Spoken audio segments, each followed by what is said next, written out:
Welcome to the Warning Track Power Hour. I'm Andrew Scaff. He's Mike Werman. We're going to talk today about where we've been starting with the NFL, their Week 10 recap, and then look ahead at Week 11, and also go through our bets from the last week and update where we are overall. But we'll start in the same place we've been starting. Mike, what story was most interesting from the NFL's Week 10? Was it the formerly thought of as being maybe well over the hill quarterbacks rebounding for good weeks, big wins, late comebacks?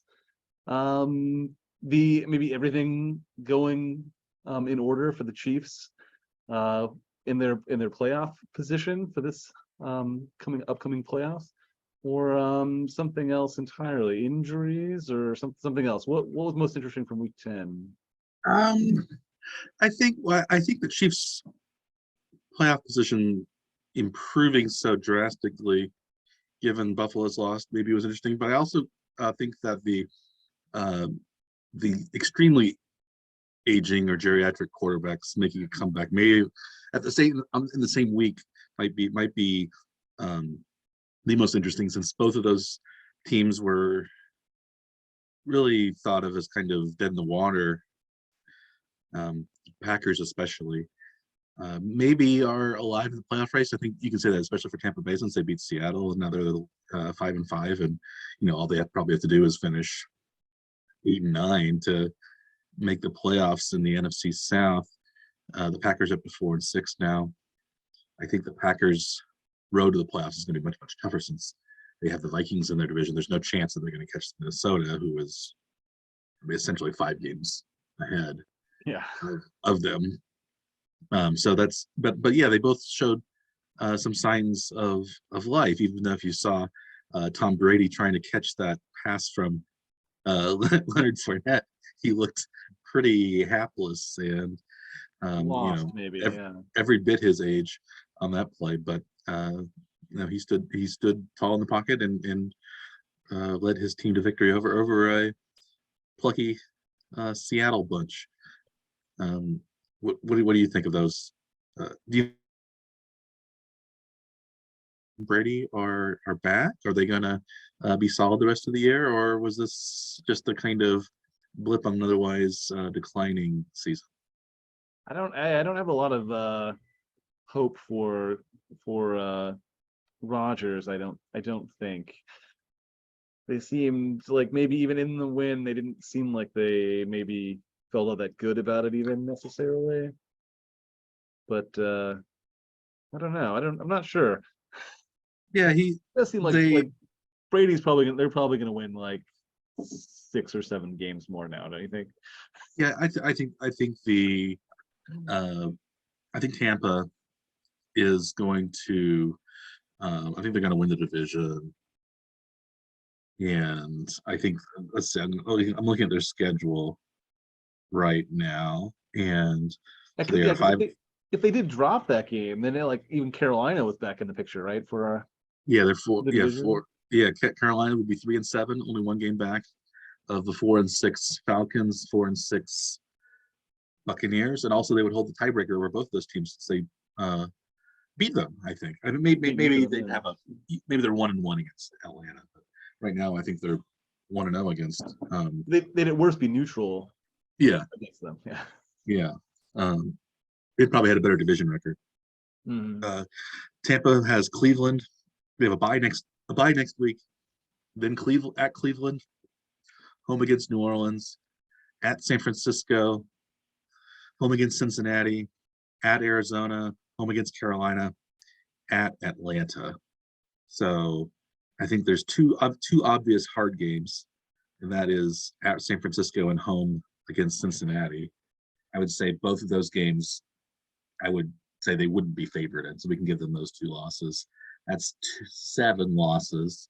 And then, maybe they'd lose one of those random games, and that's 8. So that it looks like they're probably on track to finish at least 9-8, I would say, unless there's, surprise either way, maybe 10-7, you could say. But it's Cleveland before Deshaun Watson would come back. At Arizona might be tough. At Cleveland, division games you never know, but I think it seems like they're clearly in a position to win the division and host a playoff game. And Green Bay may have trouble with their next 3 games. Even they've got Tennessee at home, at Philadelphia, at Chicago. Yeah, the Rams, and then at Dolphins. Yeah, at Dolphins they have a much before ending with Vikings and Rams. So they have a much harder road to hoe for sure. That's probably 3 for sure losses would be the expectation, I think, at least anyway. Yeah, right now Green Bay is in 9th place in the NFC playoff standings. They are behind. 8th is Washington at 5-5. Then we have the 49ers at 5-4, Cowboys 6-3. Washington Giants seems to be on their way up, not Washington seems to be on the way up. San Francisco also seems to be on their way up. They're only a half game behind Seattle, and they've already beaten Seattle. So you'd have to have the collapse of at least one of those teams in front of them. Maybe you could say that's the Cowboys, depending on how they play against Minnesota this week. Maybe Seattle really isn't that good, but I think the other teams are too far ahead of them. I don't see, the Commanders. I think the Commanders aren't that great, but they beat they beat Philadelphia, of course. That's they knocked out the undefeated. And Heineke, they play well with Heineke. They have a good defense, so who knows what could happen? What could happen there? But I think there would need to be a collapse by a couple of those teams ahead of them for Green Bay really to have a shot at making the playoffs. That seems unlikely, but you never know. They have going in probably. They finished with 13 wins each of the last 3 years, if that's right. So going in, you probably thought of them at least being a 12-win team, and if they went out, they'd be 11-6. But I think that's a pretty tall order, especially given some of their games that they have left. Yeah, it seems pretty unlikely. I think maybe Dallas gave away that game as much as Green Bay won that game with some questionable coaching decisions. And I think they threw the graphic up on the screen at the end of that game that Dallas was undefeated, 195-0 when leading by 14 points in the fourth quarter as a franchise. Wow. So that was something they'd never done before. Yeah, that's surprising how you think one game would have been given away like that. Or there would have been a team, they're up by 14, but the other team is on the goal line as the third quarter turns into the fourth quarter and they score, and then that's a 7-point game really, and that could be anybody's game. But yeah, it's surprising that hadn't happened. But the game was in Lambeau, which I think still is a home field advantage for the Packers. And there's a bit of a rivalry there too with their old coach. Now in charge of Dallas too. There should be a little bit of a grudge there, right? Yeah, I think so. I think they wanted to win that game, and I think also McCarthy probably wanted to win that game very badly too. And I think he seemed to give that fourth down play in overtime rather than going for a field goal. It seemed like he wanted to keep Rodgers off the field because he thought Rodgers would score. Whereas I think if you just kick a field goal, it's still anybody's game. So I think that was a bit of a strategic blunder given, I think it was a 4th and 3, it wasn't just 4th and 1 or 4th and inches. It was 4th and a decent number. 4th and a few. Yeah. But it's overtime. He was visibly upset about that too. He did destroy a headset. Yeah. It's overtime. You never know what's going to happen in overtime. So really, the Cowboys lost that game when they gave up points. Looking at the overall NFC, do you rule out the Rams now from the playoff picture? At 3-6, pretty much. Now, apparently, Cooper Kupp is going to be out for. Yeah, that Cooper Kupp injury really hurts them. He was their only playmaker on offense. His health has been an issue this season. I think they really would need Kupp. We probably also would need maybe something like Odell Beckham to come back and join the Rams, and I think he probably won't, given the Rams' current outlook. I think he wants to go to a team that will compete. It seems like he might even go to, I don't know, Dallas or San Francisco, even, who knows. He apparently was asked about the Chiefs, and he did not rule it out. So some fans took that as a still possible. A lot of that was it seemed like the Chiefs were a big possibility before the Tony addition, and even with the Tony addition, he thought maybe that he might still join. I guess it's possible, depending on how Hardman and Smith-Schuster are doing in terms of their injuries coming up. But I think Tony really stepped up in that game. Yeah, with Tony actually appearing in the games and looking really good at times, it seems like maybe the Chiefs might not need another receiver right now. But I don't. It's hard to have too many good players. But it seems Beckham probably also wants to go to a place where he would catch a lot of passes, and he might not be able to do that and it's cold in Kansas City. I don't know if he wants to go to the cold weather. It's not as cold as Buffalo or Green Bay, but it gets cold. What did you think of the Buffalo Minnesota game? Were you surprised that Buffalo dropped the game, or more surprised that Minnesota won the game, or something else around that? It was I could have, going into the game, I could have seen. I wouldn't have been that surprised if Minnesota had beaten Buffalo going in, because Buffalo hasn't been guessing that maybe Josh Allen may not have played the game. Yeah, Josh Allen might not have scenario played. That Minnesota wins, right? He could have looked rusty, or even Minnesota could have actually looked good and won by a touchdown. But the way it happened was the most surprising.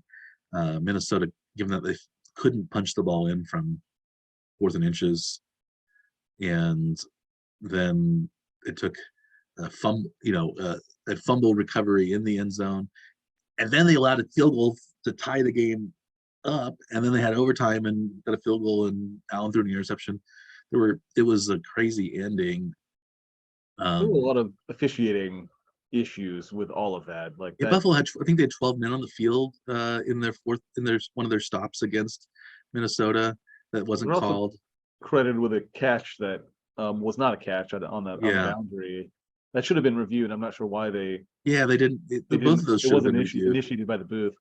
But they were I think every play around that goal line had to be reviewed, and those 3 plays ended up taking 14 minutes or something like that of actual time. They didn't want to review every single play. Maybe they decided to take a play off or something. They were going to go to the bathroom. The booth. What should have been a very thrilling, exciting end was a lot of delays around officiating, making sure they got it right, and then I think they did get it right, but it certainly took them a long time to get it to that point. Do you think the loss was, or the game? Do you think Minnesota gains more by winning that game, or does Buffalo lose more by losing that game? Do either of those? Does that game become either a springboard for Minnesota or a kind of step in a downward trajectory for the Bills? I think because Allen played, I think it's a bit of a step back for Buffalo. But I think it validates Minnesota and their fans, I'm sure, for how they've played so far this season. I think you have to give their record a little more credence than you did probably before the game. But I don't know. I think having Allen play and lose was maybe the second worst scenario to having Allen play and get more injured, which did not happen. So yeah, it seemed like he was healthy. At least he wasn't holding his arm, and I think you mentioned before he reached his arm into and tried to force a fumble at one point with the supposedly injured arm. Yes, yeah. So, but yeah, I think.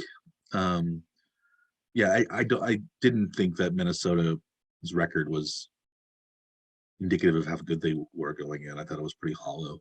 They lost the only game that they played to a really decent team, and that was the Eagles, and they got beaten pretty badly. That was back in week 2, so I guess you can say, well, they've improved since then. But they've had trouble putting away opponents, no matter how good or bad they are. Although they had a tough game against Washington recently, but it seems like, oh, maybe Washington's better than we think, since they beat Philadelphia on a kind of strange game as well. But I think that NFC is I think the NFC is fairly wide open, especially now that Philadelphia has also lost. That may it's given talking about losses maybe leading to a bit of a slump. Maybe Philadelphia's loss will turn into something like when the Steelers was it 2 or 3 years ago, they were like 11-0, and nobody really thought they were that great, and then they finished 11-5. Maybe they lost That sounds right. Yeah. the next 5, and so I don't think the Eagles are going to lose their next 8 or 9 games, but they might be more of a 12-5 team than a 15-2 Yeah. team. But I could easily see them, dropping a couple now. Maybe they've been riding this high, like believing they're actually invincible, and then all of a sudden realizing that they're not, and then not doing so well for a bit. So yeah, I think they were helped out by the fact that Dallas lost, even though the Giants won, but they, I don't think the Giants are really a threat this year. Maybe they could win the division though, but I don't think they're not a Super Bowl threat. I don't think this year. I think so. The best 3 teams in the NFC, it seems like, are Minnesota, Philadelphia, and San Francisco. Maybe San Francisco might be the best team out of all 3 of them, even though they have 4 losses. And would you be shocked if the best 3 ended up being Tampa, San Francisco, and Washington? I would be shocked if Washington made it into the top 3. Tampa, maybe not, because they've been a good team and they have Brady, and maybe it just took them a while to get their ship turned in the right direction. But I would be fairly surprised if Tampa made past the Eagles into the top 3. But the team, I think it wouldn't take all that much though. It's just a couple of games. Yeah, and there's more than a couple left, so it's in the realm of winning streak, and the Eagles lose a few. You never know. I still think the Eagles are probably going to be up there since they have a very good defense, and I think their offense, it's a little different from Buffalo because their offense doesn't really rely on one player as much. So like if Allen somehow gets into a slump, Buffalo's not going to be very good because they really, really, really need Allen. Hurts is just kind of a cog in a otherwise pretty oiled machine, and they have good contribute with more than just passing though, because he does run quite effectively too. He runs the ball well, but they have pretty good running backs as well. They have a pretty good line. Buffalo hasn't really shown much of a rushing offense this season so far. Not other than Allen, and it seems like especially if Allen, you want to protect Allen, you can't run him as much, so they need to have somebody else run the ball at least occasionally. And Singletary has been, kind of up and down to be kind. And they got Naheem Hines, but he's more of a pass catcher out of the backfield. So I don't know what. Yeah, I think Buffalo is kind of like with the Chiefs when Mahomes was sort of in his slump last year. The Chiefs were not really that good and they were struggling. I think Allen is that guy to Buffalo, and if he ends up reverting maybe to his older form where he's a little more erratic and he makes big plays, but he also makes a lot of mistakes that could cost Buffalo. I still see Buffalo as the best team in the AFC East, but they are down in the division, so you never know what's going to happen. All 4 of those teams are decent this year. Even New England, who's 5-4, I think they have right now the 4th playoff spot, the 7th playoff spot in the AFC. So and that would leave the Chargers and the Bengals on the outside looking in at That's right. 5-4. And the Colts too, Yeah, outside. the Colts. Although they just Surprisingly, won with a high school coach. Saturday's coming up big on Sundays, it seems. And yeah, they beat the Raiders at Las Vegas. And the Raiders are really, who knows what's in a spiral, perhaps. And not a good spiral, like but it's in a downward spiral. Yeah. Even though I guess you could say the offense hasn't been that bad. Jacobs has had a good season. Devontae Adams has had a great season. Carr hasn't thrown, a ton of picks. Their defense hasn't been that great, but it's not, they've lost a lot of games where they were way ahead and they allowed the teams to crawl back. One of those was the Chiefs. I think they've lost 3 17-point leads I think that's right. this year. And So would you put their struggles this year not necessarily on the players and more on the coaching staff? maybe on the coaching staff. Last year they won a lot of close games. This year they're losing a lot of close games. Sometimes that's just that kind of evens out in the end. I don't think they do have one of the most incompetent coaches in the NFL, though. Yeah, I think McDaniels is not very good. I think he is better. I still think he's better than Nathaniel Hackett, though. Seems like a race to the bottom, and we'll Yeah. get to see that this coming weekend because they face off against each other this time. Yeah, Raiders Broncos, right? I wasn't. Yeah, was that one of the games you ended up betting on? No, It wasn't one of the games. I don't want anything to do with that. I don't want to watch it. I don't want to bet on it. I don't care. Yeah, surprisingly, the Colts are only, I think one game out of the playoffs right now. They've beaten the Chiefs. They beat. I think it's so surprising the Colts game because, well, they brought back Matt Ryan, and that seemed to be I still think that's the reason that Reich got fired was because he didn't want to play Ellinger. He wanted to play Ryan, and then when he gets fired, they decide, oh, we're just going to bring back Matt Ryan because my buddy Jeff Saturday wants him in there, and it's bizarre. That's the Colts situation. So do you think the Colts can go on a run? Do you think they can?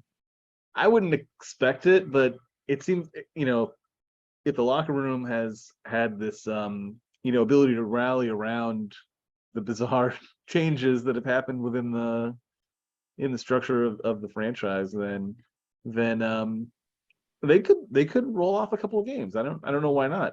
Colts have a very tough schedule. It does make a big difference. Just general attitude, and if the whole thing has been turned upside down and they've been losing, and now all of a sudden they won a game. Yeah, they still have Jonathan Taylor. I think they still have Matt Ryan, who's a decent quarterback. He's one of those old guys who hasn't. Maybe he's seemed old in a lot of ways, but he's done very well. So they play the Eagles at home. That's a tough game. So if they happen to beat the Eagles, I think, who knows? They're home against the Steelers, at Dallas, at Minnesota, Chargers, Giants. That's a tough 4 weeks, and then home against the Texans. So, but they may be catching some of those teams at the right time, though, too, because Dallas just had a collapse. The Eagles just lost their first game, so there's no telling how those are going to go. Really, right? I mean, yeah. I think about anything can happen, and like with our picks this week, especially mine, I thought I had a good handle on what was going on, and now maybe I don't so much. I don't really know what's going to happen in any of these games right now. Yeah, it's hard to say. Do you want to talk about our picks, or do you want to talk about the Chiefs at all? We should probably talk about the Chiefs a little bit because we didn't pick the Chiefs in our game. So neither of us did. If we had picked the Chiefs, we would have won. They won by 10. And they were only favored by 9.5, so they barely covered. That's their first cover at home for a while, I think. Mm-hmm. And yeah, they looked impressive for the most part. Their offense moved the ball. They had some turnovers, but that didn't seem to affect them too much. How do you think the Chiefs looked on Sunday? I think they looked pretty good, like you said. I think it was really good to see Tony step up a lot. It is interesting to see that it seems like Pacheco has taken over entirely as the running back. I think Edwards-Helaire had 0 carries. Yeah, he had like two. I think he was all on the field for 3 snaps, and I don't think he I had a think they threw carry. the ball. I think they threw the ball to him twice, and he didn't catch a single time. Yeah, He seems to really not be able to reach very far. I don't know. Somehow I'm his not sure what's going on. arms have gotten really short. He's a short guy, but like he's the one. Like it seems like if the pass is not right there, he doesn't get it. Like McKinnon can go up and get it, or I guess they don't really throw it to Pacheco very much. But yeah, Pacheco had that early fumble, which was somewhat troubling, but they brought him back, and he seemed to do okay. I think they said something about him running angrier after the fumble, which they very much liked. Yeah, he has a the very intensity. aggressive running style, and that's something that I think that it's good for the Chiefs. Is it time? Do we think Ronald Jones has been sitting on the bench for the last 10, 12 weeks? Do they bring in Ronald? He's expressed interest in being traded before the deadline, but now that has passed because he hadn't got any playing time yet. I don't know that he's in line for anything yet because you think it's more likely that if Edwards-Helaire goes on the injured list somehow, I think he'll get in there. But otherwise, do you think a healthy Edwards-Helaire gets bumped for Ronald Jones? I don't think so. I think they'd probably take an injury him enough. I think it would take an injury to him or McKinnon or Pacheco. McKinnon seemed like he might have been a little hurt in the last game, but he looked pretty good. It was okay. It was okay though. He passes. He got a few yards. He had some important catches on third down. Yeah. I think the biggest story, it seems like maybe coming out of that Chiefs game, maybe besides the special teams woes, where Butker missed another extra point. They had a onside kick that they didn't prepare for. Yeah. They lost. Jody Fortson lost a fumble on a squib return that could have resulted in points right before the half. But it seems like the injury to Juju Smith-Schuster might have been the biggest story of the game. When he was hit by Antoine Cisco,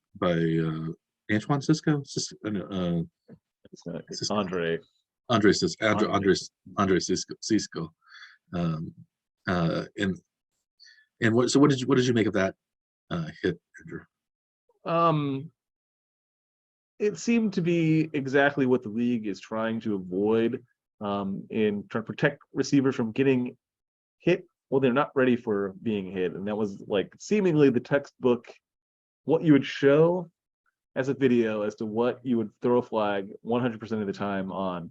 And it was really disheartening to see the officials essentially standing over an injured player saying that the hit was legal when it clearly was not. It was head-to-head contact. The defensive player left his feet to make the tackle before Juju Smith-Schuster had a chance to turn at all, which is the defenseless receiver rule. I think in a college game, that would have been called targeting on the field. It would have been reviewed. Chances are Cisco would have been ejected at that very first instance. I think because that wasn't flagged, he did the exact same thing to Valdez-Scantling just a few plays later. And I think the next possession. Yeah, I think it was both the first half. It looked like Valdez-Scantling was also injured, but he ended up popping up and continuing to play. But and that flag was also for something unrelated. It was unrelated. It was a defensive holding or something, I think, or away from the play. Yeah. So yeah, I don't understand that at all. It seems like if the league has any kind of sense of making a some kind of player safety statement in any way, this isn't the way to do it. Yeah. And the league I still think the league has some major integrity problems with the sport because they're not protecting players and they're not, trying to stop these kind of. They're selectively protecting and they're not being consistent. There was also a roughing the passer against Mahomes that was picked up right after the interception. I didn't see what happened. Did you see that? Yeah, and I mean it was one of those plays that was when it was thrown, it was questionable. The defensive player took maybe 2 steps for shoving Mahomes in the back, which sent Mahomes down to the ground. Normally, I think, yeah, certain players, Brady for sure would have gotten that flag. Mahomes did draw the flag, but they, picked it up. I think it was on a third down, so it meant the Chiefs had to punt rather than getting a first down by penalty. So I think that helped. My long running theme here is that I think the officials make calls based on Vegas lines, and I think all three of those things that should have been penalties were on third downs that were picked up.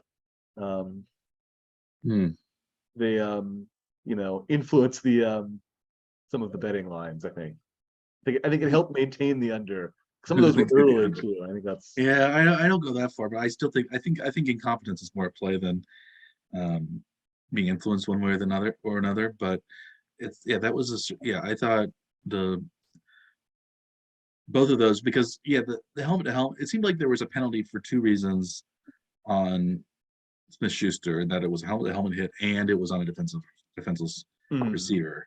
Thornhill against Tampa got flagged for a clean hit normally, but it was on a defenseless receiver in the end zone against Tampa Bay, and that seemed not be what the officials were looking at, or what the announcers were, the TV announcers were really looking at either. Like they said, well, they weren't sure if it's a helmet to helmet, but the defenseless receiver doesn't really matter if it's helmet to helmet or not. It's the contact when they aren't allowed to, but they don't know the hit's coming. Like a block, like they do this on blocks on punt returns now. Like you can't just block some guy's blind side on a kick return or a punt return or an interception return anymore.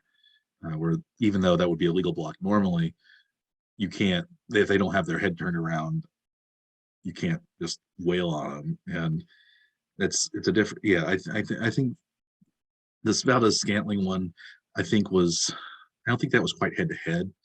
It wasn't head to head, but it was definitely still a defenseless receiver. It was still a penalty, but it wasn't I guess two penalties like the right first one. But yeah, it's Cisco, and then Cisco got the interception at the end. It seemed to reward his kind of bad behavior rather than, I haven't seen whether yet he's been fined or anything like that. Usually that comes out later in the week. Yeah, I haven't heard any more about it, but I mean, it seemed like those were two penalties that should have been called, and I mean, the one could have been an ejection, depending on which official was in the game. Well, that's what I find very difficult to understand with the league, is how many different calls can go different ways depending on which officiating crew is there. And that second one, you could say, also could have been an ejection, because it would have been the second penalty on the same player for the same offense. It's usually those personal fouls. Realistically, if you call the first one, then that player is in theory going to be more aware that he had done something that's at least catching the eye of the official, and maybe not do it quite so harshly the next time. Yeah, I guess. And but the whole point of it's supposed to be for player safety, right? So like it's trying to protect the receivers from getting those hits, and the league didn't do their job in that game, as far as I'm concerned. Yeah, but the Chiefs are looking good on the whole. It seems like Smith-Schuster might be out next week, but it doesn't seem like it's it's not a injury that may, guess who knows what concussions will happen. But he seemed to be up in kind of his normal self, according to other players after the game. So hopefully he's and Andy Reid also. Yeah, so hopefully he'll be back. But yeah, it's a little troubling. But the Chiefs, on the whole, looked very, I think, solid. They lost a big turn. They were really down 4-0 in turnovers. I think 3 counted as turnovers. The onside kick wasn't really another turnover. They lost a possession. So and they still won fairly easily. I guess that involved a couple of missed kicks by Jacksonville. But they didn't. They played okay, but they didn't play that well, and they had a lot of turnovers, and they still won. They covered the spread, which was pretty big. So you got to think that makes the Chiefs look pretty good.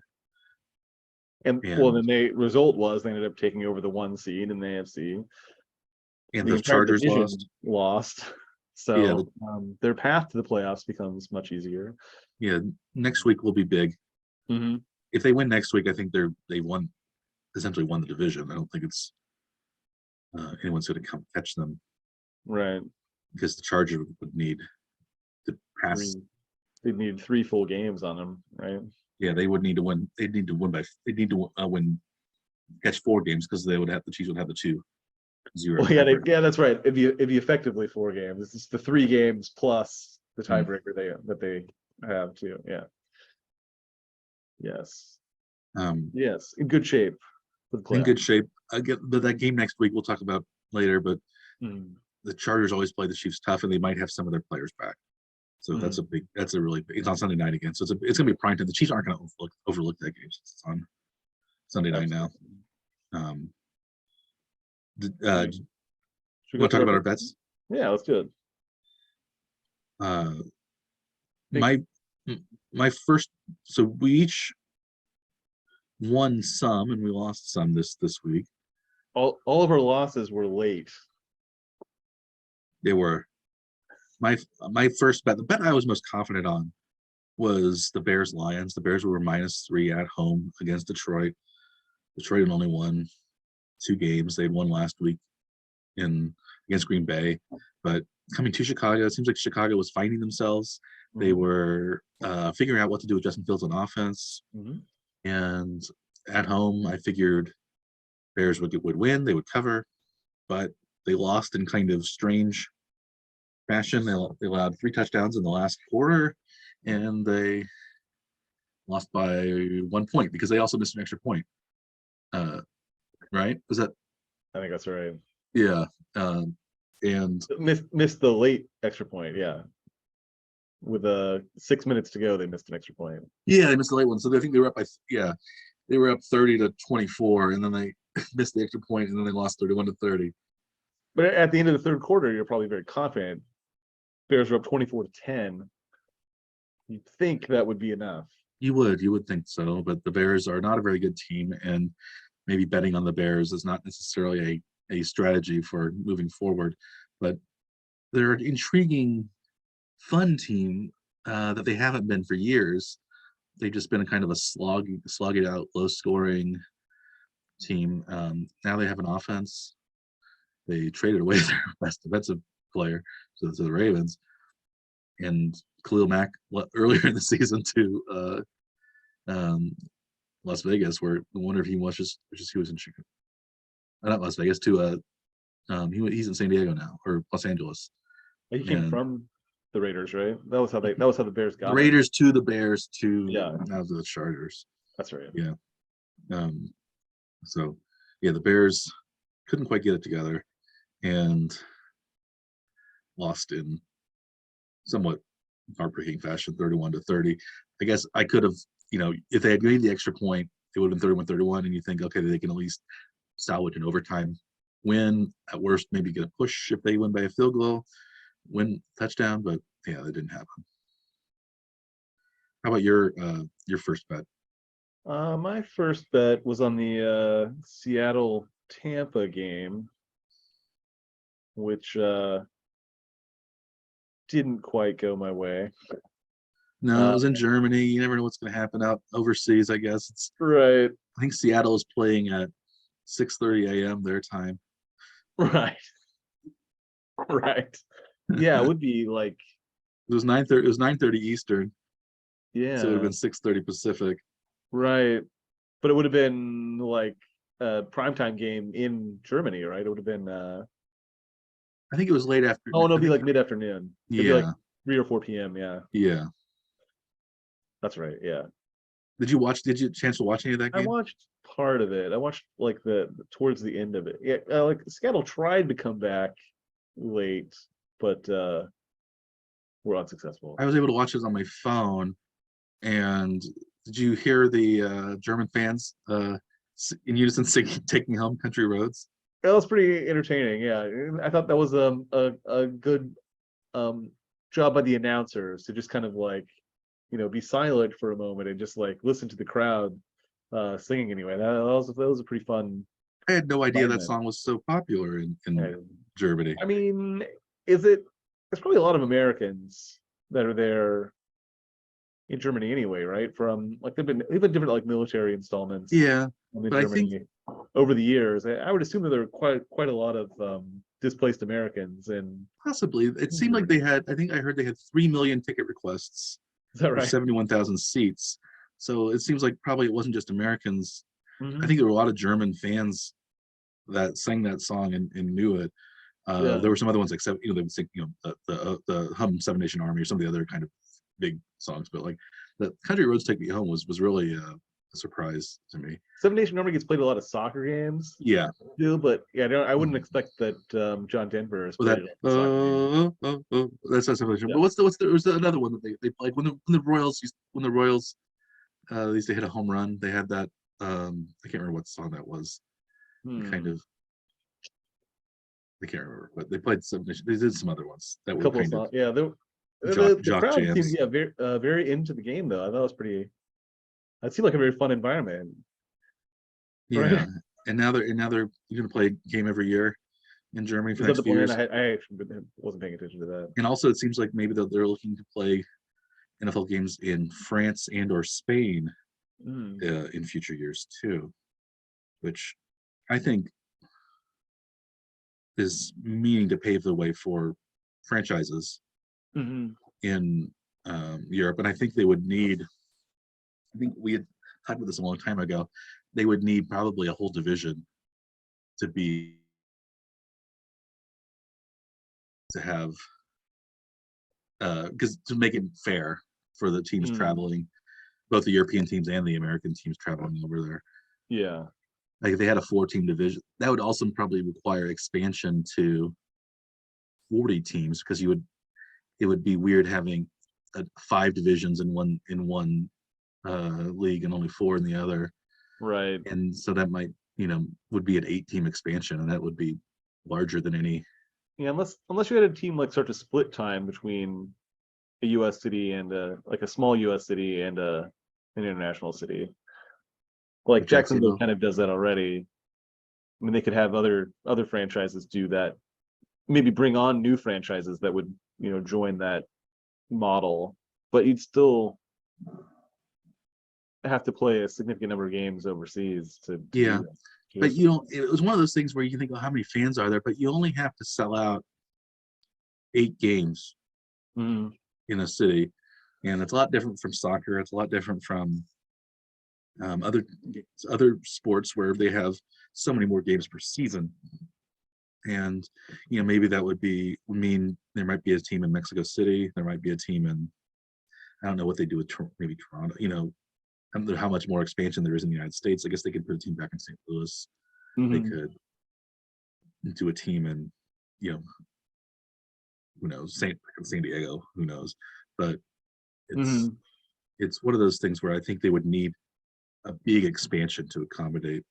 It's hard to think that they could just do one European team or 2 European teams with the way the divisions are set up. Yeah.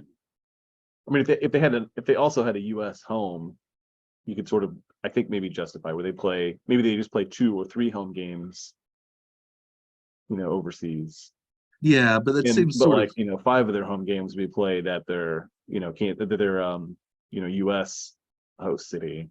yeah, So I mean, because that's kind of what Jacksonville is doing right now. But if you had like 4 teams that were doing that, they could play each other in Europe a couple of the weeks, and then not everybody would have to be like burdened with the yeah. It international would be hard. travel What would so they call them? often. So they'd have to have 2 cities. It would be kind of a weird situation, though.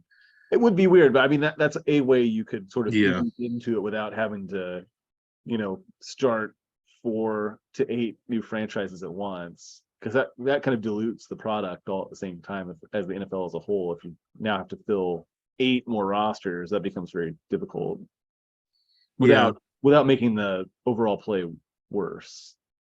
Right. Like the average team would be worse, you would think, if you're pulling that many players from the current teams to fill new hmm rosters. yeah. Well, I guess you have right now XFL and other minor leagues Mhm. that there's a lot of borderline players that get cut simply not because they're worse players, but because they're more expensive than like the bottom special teams players or whatever. The 3 or 4 year veteran is probably just as good or better than the rookie, but they cost twice as much, and that's why they are not on a team anymore. And this would allow, I in some ways I don't know how much the product would decline, other than, but it would just be kind of a reallocation of resources. 8 teams maybe it would decline, but like if there were a couple Yeah. of teams added, I don't think that would make a huge difference. But right now, I guess you can say it's hard to find really good quarterback play, and that would make the quarterback-driven teams have even more advantage than. Yeah, because are there 32 good quarterbacks in the NFL? I'm not sure. Are there 16? That's what I'm saying. I'm not sure if there are 16. There might be Are 16. there 10? I don't. I'd say there's definitely 10.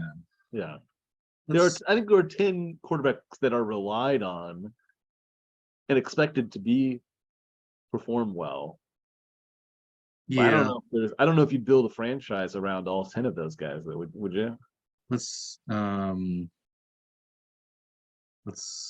me look at I'm gonna look at the list right now. So But realistically though, the XFL, the USFL, if they have a few good years, if they can actually sustain another league for a while, that would certainly make it possible to add more teams, because you'd actually have players that are ready to play yeah. that aren't in the NFL right now, but they would be ready to step in. Well, it seems like some of these teams have backup quarterbacks that could be decent, at least, Or maybe you take like the top 6 or 8 college teams and turn them into semi-pro through some kind of deal with separating from the NCAA. Yeah, I don't think that's gonna happen, but it would have to be a big change for this. But like really looking at the quarterbacks right now, so you would say Mahomes, Josh Allen, Joe Burrow, Tua. I'm just looking at the top 10 in touchdown passes right now. Mahomes, Allen, Burrow, Tua, Geno Smith, Aaron Rodgers, Lamar Jackson, Jared Goff, Justin Herbert, Kirk Cousins. You think all of those are legitimate quarterbacks? I don't know that you'd build a franchise around all those guys today. I think you'd at least have some of those guys would foster, into the next guy. Yeah, but, I'd say yeah. Most of those guys you would build around, but Rodgers is old. I don't know that maybe you would build not. around Goff. Goff, he's not that old though. But then there's Herbert, Cousins is you'd worry about. But then right below that is Jalen Hurts, Trevor Lawrence. I think both of those would be seen as cornerstones. Derek Carr still I think is decent. Brady is old, and Kyler Murray. Mariota probably not. Fields, yes. Davis Mills, who knows? Garoppolo.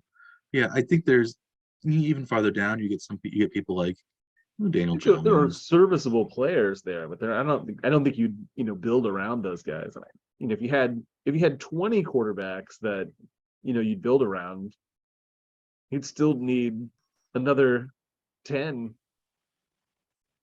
to even fill out the league that we already have, right? So yeah, but I guess they always have quarterbacks, and like most teams don't have great quarterbacks and never have, I guess. One of the Chiefs had a really good quarterback, since prior to Mahomes. Would you say? I guess Smith was serviceable. He was probably top 15, maybe. Mm-hmm.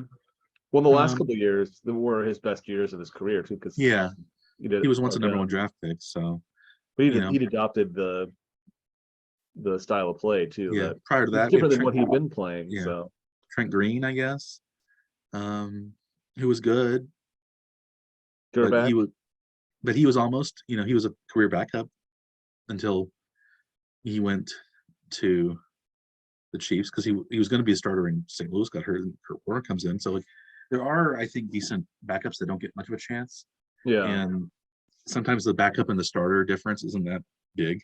Like in Carolina, it seems like PJ Walker is not really much worse than either Baker Mayfield or Sam Darnold. I guess you could say there's 3 starting level quarterbacks on that one team. Yeah, but you wouldn't like start a franchise around one of those 3 guys, though, would you? No, but you might have to. It's one of those things where yeah,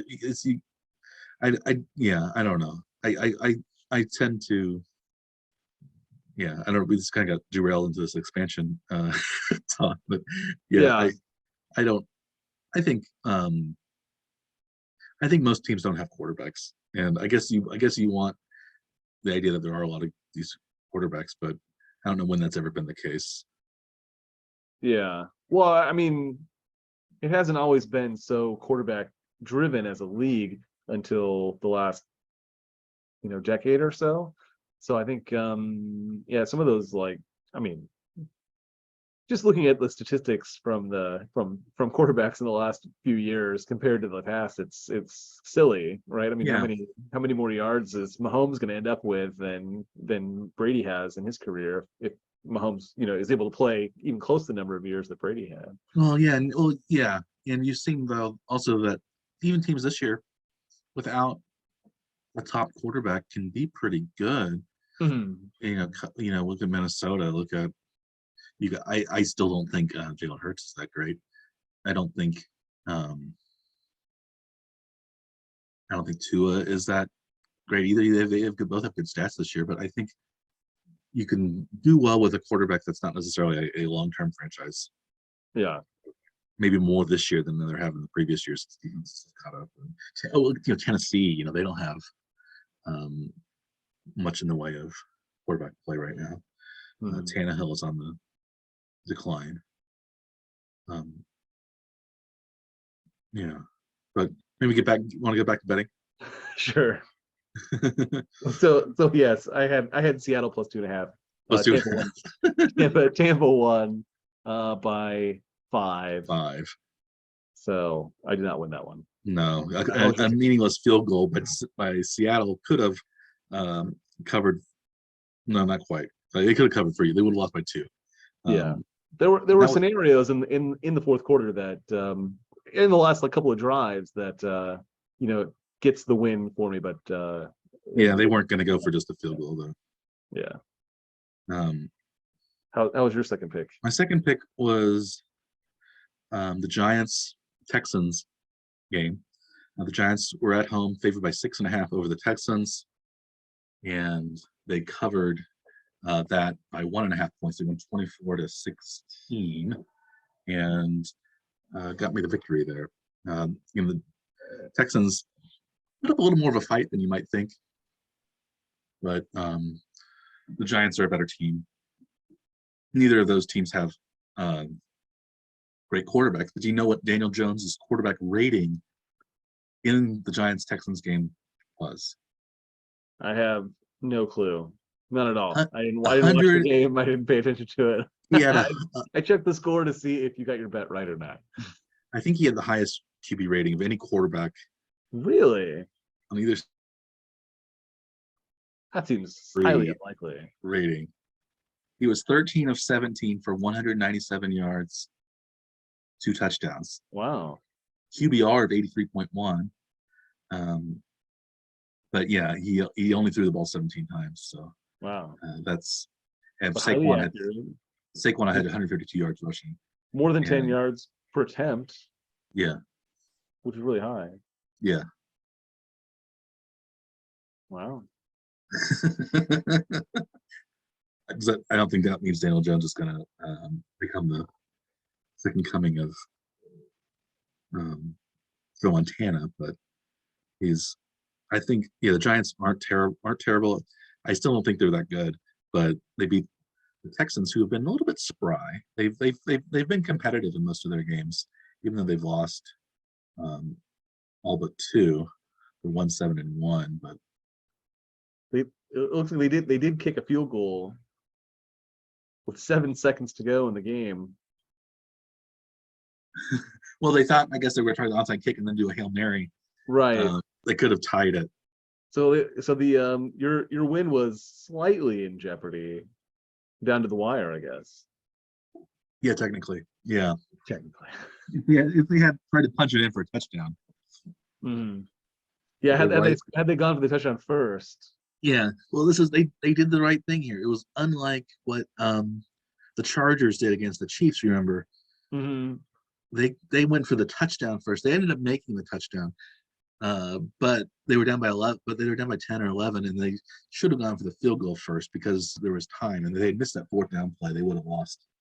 If they kicked the field goal, they still would have had time to recover. But Hmm. at any rate, the Chiefs, the Texans weren't able to cover the spread, but they've. Oh, it looks like it's really unfortunate too. They got down to the Giants 17-yard line just outside a minute, but Davis Mills got sacked for a 10-yard loss, and they ended up burning most of the time before they kicked the field goal on second down, even. So I'm not quite sure what they were doing. They're out of timeouts. I guess, yeah. I didn't watch the end of that game either. But they didn't just like spike the ball though to stop the clock. They like ran another 37 seconds off the clock before they kicked the field goal. Yeah, it was like they ran the field goal team on, I guess. I don't know what happened there. But it was on second down, but they kicked the field goal. That's strange. So I don't understand what's going on there. Anyway, luckily for me, I factored that into my. It seemed like plan. your bet should have been in more jeopardy than it actually was. Yeah. You were safe though. I made it on that one. How about your second bet? Were you as lucky as I? I was not. It was another bet that I thought was a sure thing, betting against the aging quarterbacks. Again, I bet against Green Bay in their Dallas's stunning fourth quarter collapse. Dallas favored by 5. Ended up losing the game in overtime. Yeah, they were up by 14 in the fourth quarter. Going into the fourth quarter.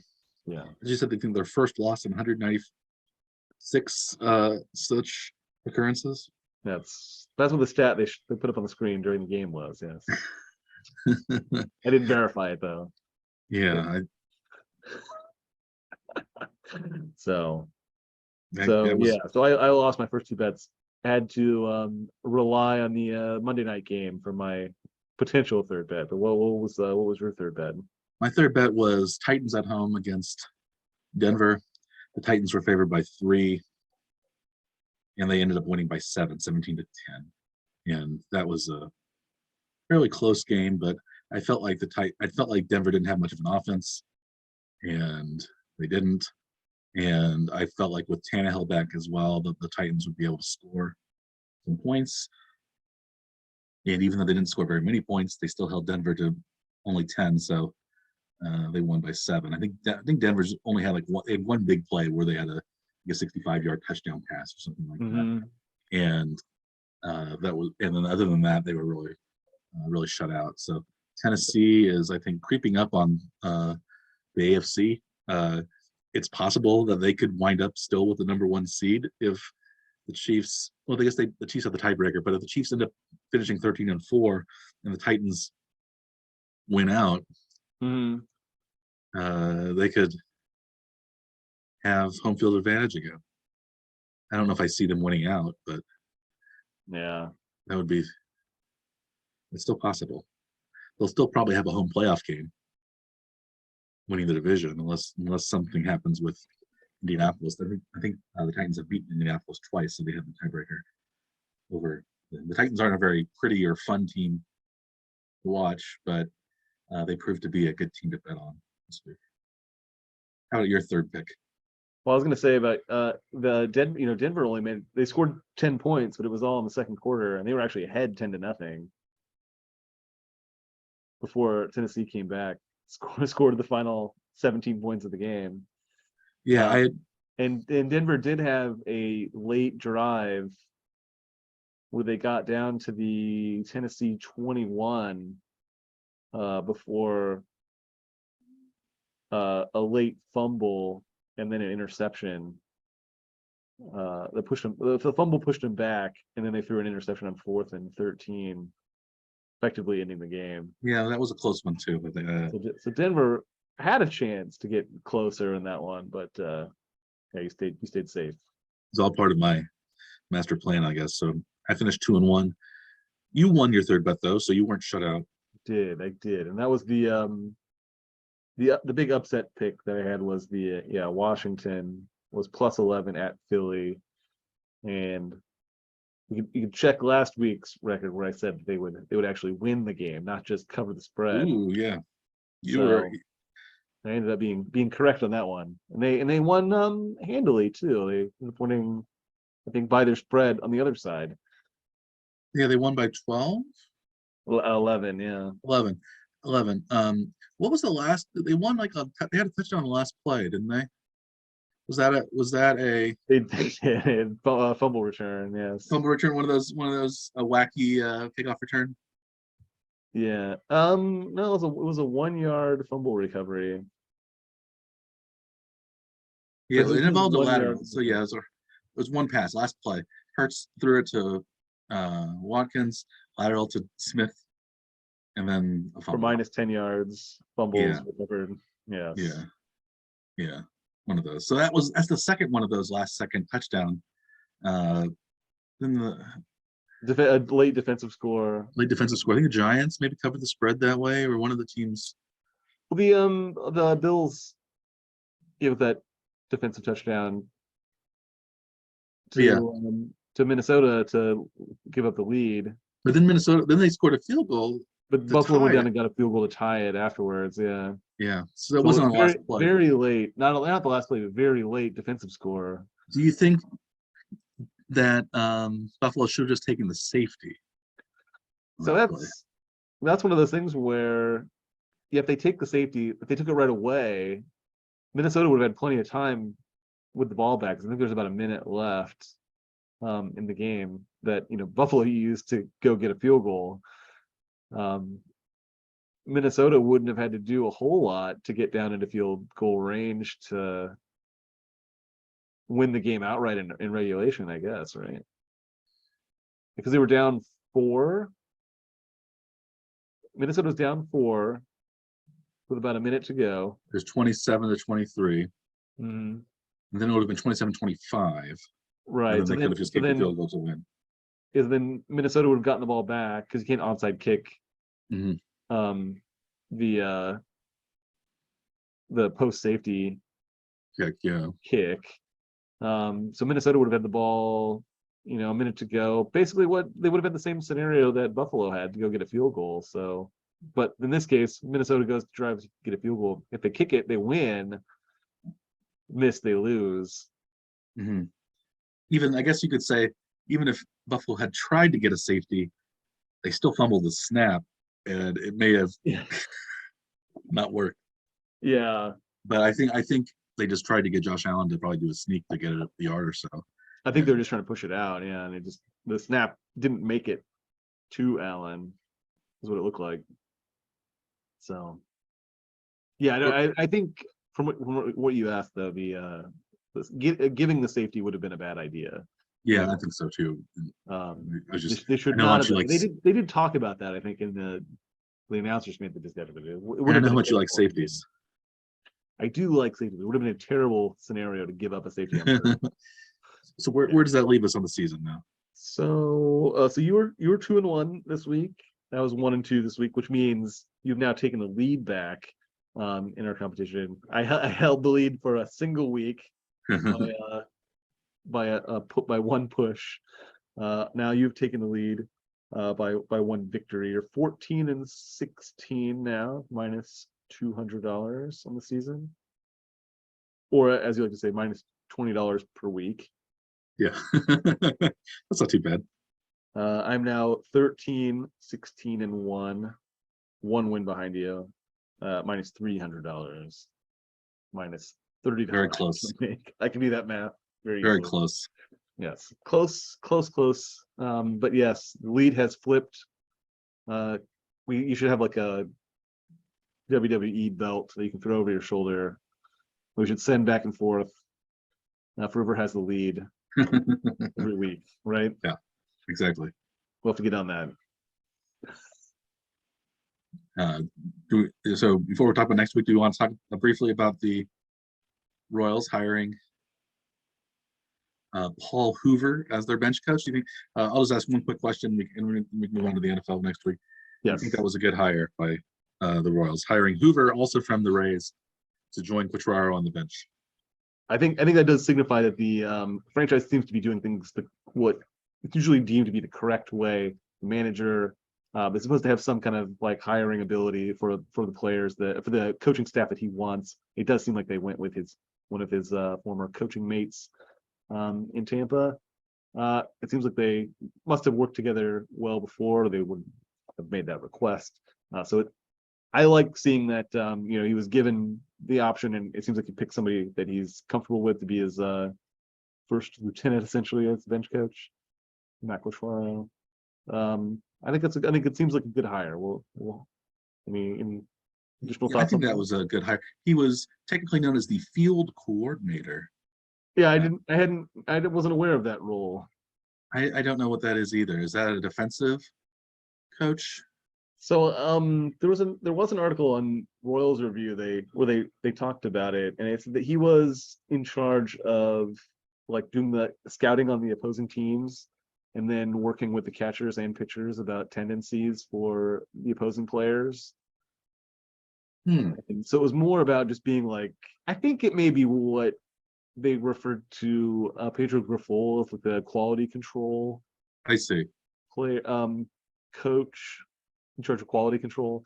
I think it may be a similar role that Paul Hoover was playing with Tampa. I guess we'll wait and see on how the hiring goes, but it seems like the Royals are headed in the right direction, at least from They did all. mention that he was apparently very good at helping the catchers pitch framing, which is one of the things that the Royals have been really terrible with the last many years. So Yeah, but something that also might go away. Would be nice. Right, Go right. away with the robot umpires. Just in time for the robots to take over. Yes. Unless there's that one. Who was the umpire who had called the perfect? Already forgot.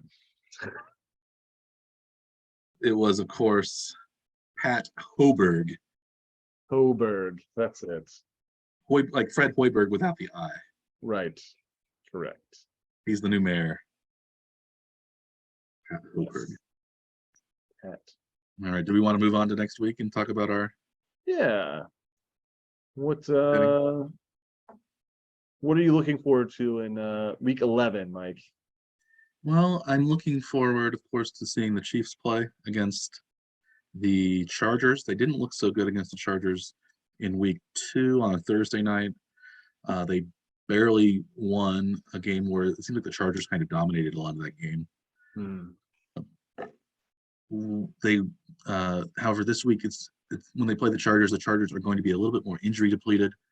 I think they were without Keenan Allen in week 2, but it seems like they might be both without Keenan Allen and Mike Williams, or they might have both of them back, or some combination of those. And Nick Bosa or Joey Bosa. Which Bosa plays for the Which Bosa? It's Joey Bosa. I get confused. Yeah, they played Nick Bosa already with the 49ers. Right. They played Joey already, but Joey Bosa is going to be out. So that's maybe helpful. Herbert seems like he's recovered from his injury, but he hasn't had a lot of offensive success the last several weeks. The Chargers have managed to win some games, coming off a loss against San Francisco. The game's going to be in Los Angeles, home game for the Chargers, although who knows how many fans they'll have. So I'm wary of this game, but I'm also optimistic. The Chiefs are favored by 6.5. I didn't bet this game. I don't think you did either. I did not. Do you think the Chiefs take this one? I think they I think last week against Jacksonville, I think they have a more difficulty like getting ready for a game like that, more so than they would be, looking forward to playing against the Chargers. I see the Chiefs being more prepared for the Chargers than they it's on Sunday Night Football. Than they were worried about playing Jacksonville. Yeah, it's a primetime game. They're not gonna want to lay an egg. So it's a good spot for them, I think. And this would put the division all but out of reach if they So other than that game, if you were betting this game, how would you bet it? We're not doing that, but how that's would you bet it? division. I don't Chiefs know. and the over -6.5, over under 50. I might take the Chargers and the under, just because I think it's a division game. Those games are usually close. The Chiefs play the Chargers usually pretty close, and it might be more defensive than we think. But I could also see the Chiefs winning 31-14 or something like that, and that would keep it under. So I don't like either. I don't like any of those options. Which is why I didn't decide to bet on it. What about Well, you? there are too many different ways it could go. Yeah, yeah. I it's that way for all the games really, but I really want to stay away from the Chiefs because unless I am very confident, because I think my rose-colored glasses, Chiefs colored glasses, will affect my performance. Crimson colored glasses. Yes. Go that way. How about you? How do you think that game turns out? I do think the Chiefs will win.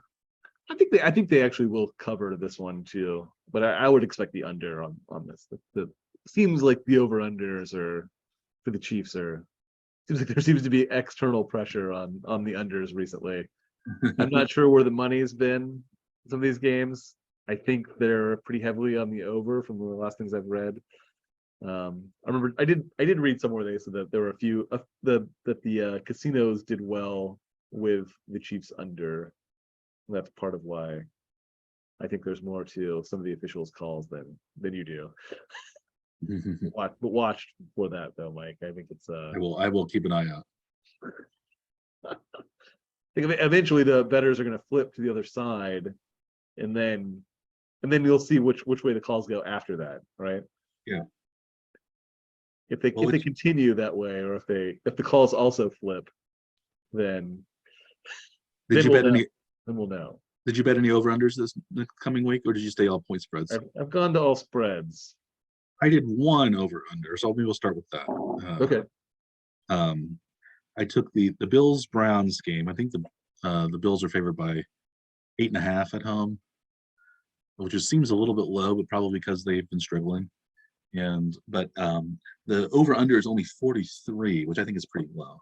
So I'm going to go Bills Browns over 43. I think the Browns will score some points. I think the Bills will score a fairly decent number of points as well. So I think I like the over. I think maybe I could see it being a 31-17 game, something like that pretty easily. Bills the Browns do have the the player with the most rushing touchdowns too. Nick Chubb, he has 11 rushing touchdowns this year. Yeah. Yeah. So and they score in the game against the Dolphins was 39-17, so it went comfortably over what this would be. And I think the Bills will be looking to bounce back. And I think the Browns have also had a number of losses in a row. So I guess they could, who knows what they've given up, but they have a decent offense, even with Brissett running. So I think that over 43, the Browns have finished over 43 in all but 2 of their games so far this year. In those 2 games where they didn't finish over 43, they lost both those games 23-20. So it was right on 43. So seems like the number over 43 seems, the more I look at it, the more I like. Well, I mean, if the Browns get to 17 points, you would think that the Bills would be able to make up enough to get over the 43. So it's like, as long as you think the Browns can score some points, the Bills are going to provide most of the work here, right? Yeah, the Browns have scored at least 15 points in all of their games. So really, you're only asking the Bills to contribute 29 points, which doesn't seem crazy at all. Aren't they averaging somewhere around 30 a game? Yeah. I think they're second to the Chiefs in scoring offense. So that seems like a pretty safe bet, which means the final score will be like 10-7. Yeah. 28-6 Cleveland. All safeties. All right, what was your first bet of this week? I'm starting with the Thursday night game. I refuse to believe that Green Bay is back. So I'm again betting against Green Bay at home against Tennessee. Tennessee's favored by 3. So I'll be taking Tennessee +3. No, I'm sorry, Green Bay is favored by 3. Yeah, So I'm taking Tennessee +3 at Green Bay. yeah. I think Tennessee's a better team than Green Bay. They've proved that this year so far. Yeah, Tannehill was back, it's a seemingly. Thursday. Anything can happen, but I think um, I don't think there's as much to put. I don't think there's as much to implement into the Tennessee offensive or defensive scheme in 3 or 4 days because all they do is run the ball and they play tough defense. I don't know how much a longer prep period is necessary for them, whereas it might be for Green Bay. They might want to try a few different things and only have a few days to prepare. It's at home, which I guess helps them. But yeah, I like that one with Tennessee too. So maybe that seals the Green Bay win. But I like Tennessee +3 in this. Okay. How about your second pick? My second pick, I stayed sort of in the state of Ohio, at least in the Rust Belt area. I had the Bengals Steelers game. So and the Steelers are hosting the Bengals in Pittsburgh. They are 4.5-point underdogs, and I'm picking the Steelers to cover +4.5 against the Bengals. This could be a blowout. The Bengals could pull them out, but the Steelers are playing a little bit better. It's at home. It's a division game. The last division game on the road the Bengals played, they got blown out at Cleveland. So the Bengals are coming off a bye too. So that's maybe something.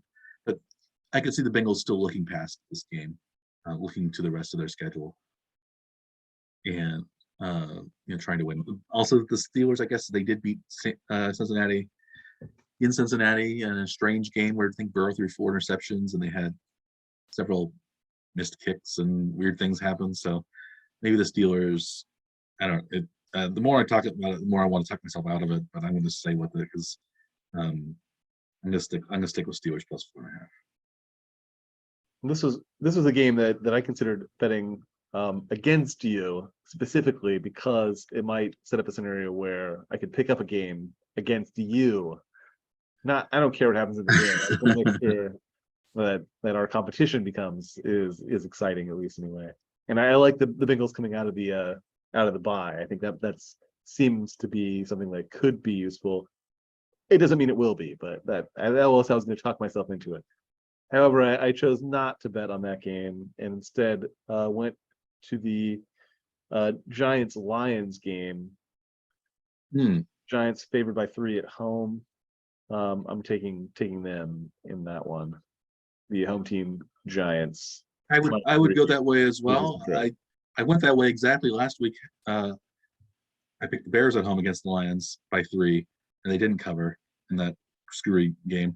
But I did pick the Giants -6.5 at home against the Texans, and they covered. So I don't know if the Lions are really much better than the Texans. They do have a 2-game winning streak, which I do not see going to 3 games. Is 2 games a streak? I think more than one. In football, I think more than one. You have to get to 3 for a streak. Well, in football, it's 1/8 of the season, or it used to be 1/8 of the season was 2 games. So that's yes, yeah. How about your final pick for this week? my final pick. Heads back to the NFC North, the home fields of the NFC North, playing against the visiting Cowboys, and that's the Vikings at home against the Cowboys. The Cowboys are only 1-point underdogs against Minnesota. I think Minnesota will win. I think the Cowboys are not as good as the Vikings. I'm still not convinced that the Vikings are that good, but I think the Vikings at home, will be buoyed by the fans after the big win against Buffalo. It could possibly be a letdown game, but it's a big game in the NFC. I think Minnesota takes this game at home, and the Cowboys lose in Minneapolis. So I like Minnesota -1. And Minnesota only being favored by 1. That's not even the full home field advantage Yeah, that seemed on a low. neutral court, right? Or neutral field, right? Yeah, I felt like Minnesota's being a little disrespected in that line. So yeah, how about your third and final pick this My week? third pick, I went to a division rivalry game in the AFC East, and went to the New England Jets game. Patriots are favored by 3 at home. I'm going to go with them on this one. I think Belichick is coming out of a bye too, right? Yes, So I like that. The typical coach coming out of a bye, that's actually pretty decent. The I records think tend to be pretty good. I think the Jets also had a bye, Yeah, but they're also you the want to Jets. you want to So favor Belichick. It's at New England. it is The at New Jets England. already lost at home Just to New 3 England, weeks ago by 5. to the Bailey Zappi experience. Yes. But now it's Mac Jones. Right. I But I still, see that. Yeah, yeah. I still like that too. I think the Patriots at home against the Jets. You think that they're going to win, but you never know. That's why they play the games. But as usual, I like your picks, which again doesn't bode well for either of us if we. I thought I had it figured out the last after the last 4 weeks, and then yeah, this most recent week was not so good for me. So we'll have to see if things go to a tailspin or if it bounces back Well, I think slowly we're still clawing our way up towards the 500 mark, and maybe by the end of the year we will. towards passable. Yeah, We'll get there, Mike. we will. Should we wrap things up? I think so. All right. This has been another exciting adventure we've had this week. As always, I'm Dr. Michael Werman. He is Dr. Andrew Scaff. We are the Morning Track Power Hour. Please like and/or subscribe to our many delivery conveyances, either via podcast or our YouTube channel. We look forward to having you watch this episode and to having you back next week. And we wish you good luck to your teams this week in the NFL. And on that note, I bid you good day.